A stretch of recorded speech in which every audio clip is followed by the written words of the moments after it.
As in all accidents, pilot experience plays a role in takeoff and landing mishaps. Inexperience and a challenging situation can be a dangerous combination. Sometimes what's most dangerous in these situations is the pilot's lack of judgment. We wonder, what could they have been thinking?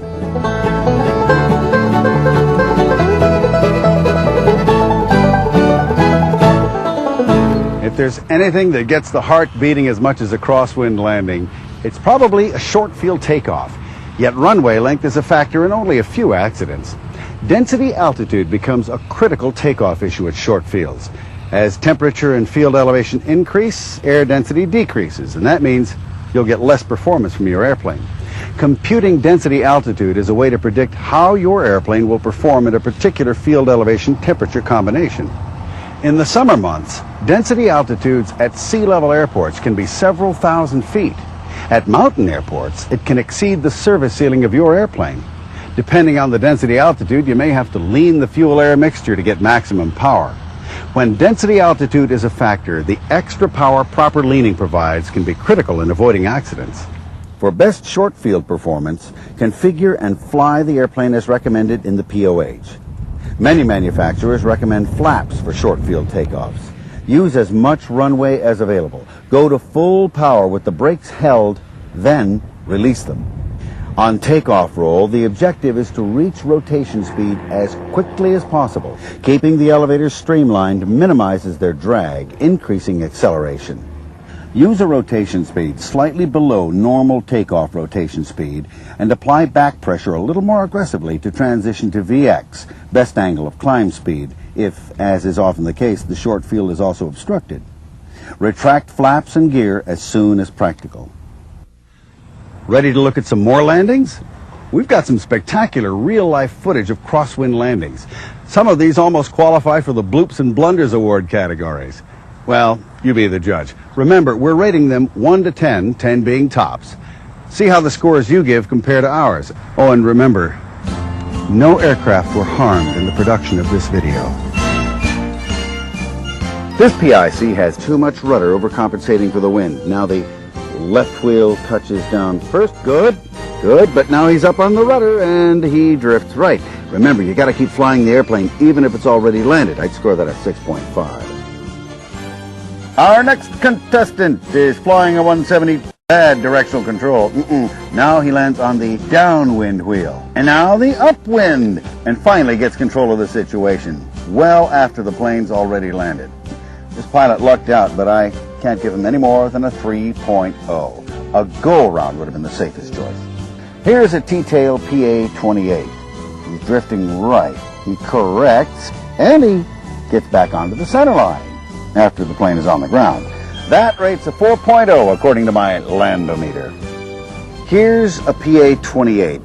Let's just watch, if you can, before we analyze this one in slow-mo. Let's see that one again, okay? The nose is cocked left. He's drifting. The pilot sees he's got to straighten it out. Right rudder. Uh-oh, now it's ballooning. Now the pilot forgets the rudder and tries to fix the flare. Okay, one wheel down. Too bad it was the wrong one. But who needs directional control? That was certainly exciting. I'm feeling generous today. I'll give that a 3.0. We talked about a stabilized approach. This Cessna pilot is demonstrating the opposite of that. Now he lands on the downwind wheel. Now he tries to recover and get on the center line, but the runway got in the way. Check out that side loading. That deserves at least a 3.9. Here's a Citabria. A good wheel landing, and that's good for an 8.9. And here's an excellent example of a 3-point landing. Good control, yes sir. Keeps it on the center line after touchdown. Excellent.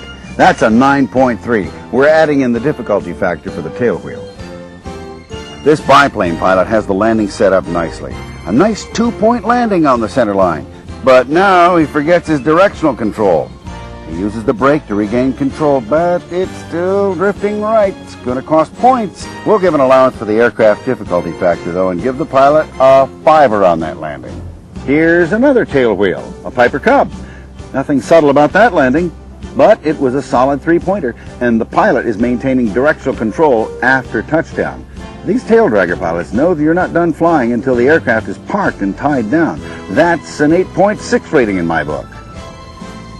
Cessna 152s are often flown by low-time pilots, but this PIC has everything under control. See how the pilot keeps the nose wheel off the runway? That's a 9.6 where I come from.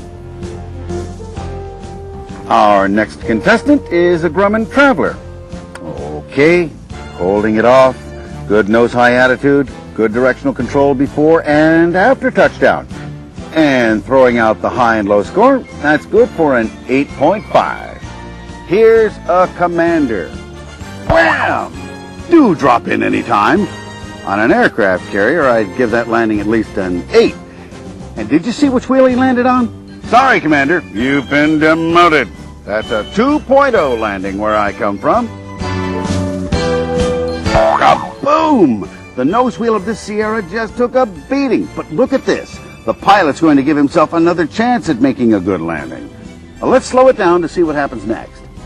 Hopefully he'll remember a flare is part of all good landings. Now he lands on the downwind tire before switching to the upwind one. This plane has a fairly small wing and high wing loading, so you've got to carry power or airspeed in to make a nice landing. Neither of the two he made on this approach was very good. We'll give him a 3.2 for making a second effort. If you don't control the airspeed, all sorts of bad things can happen while you're floating down the runway waiting to land. This Cessna pilot is trying to stay close to the center line, but the longer he floats, the more he drifts. Finally, the Eagle has landed and received a 4.5 for the sequence. Here's another example of poor control, before and after touchdown. The Cessna pilot drifts way downwind. Now he finally touches down and uses his left brake. So that's what the puff of smoke is from, to try to get the plane headed in the right direction. We'll give it a 4.0.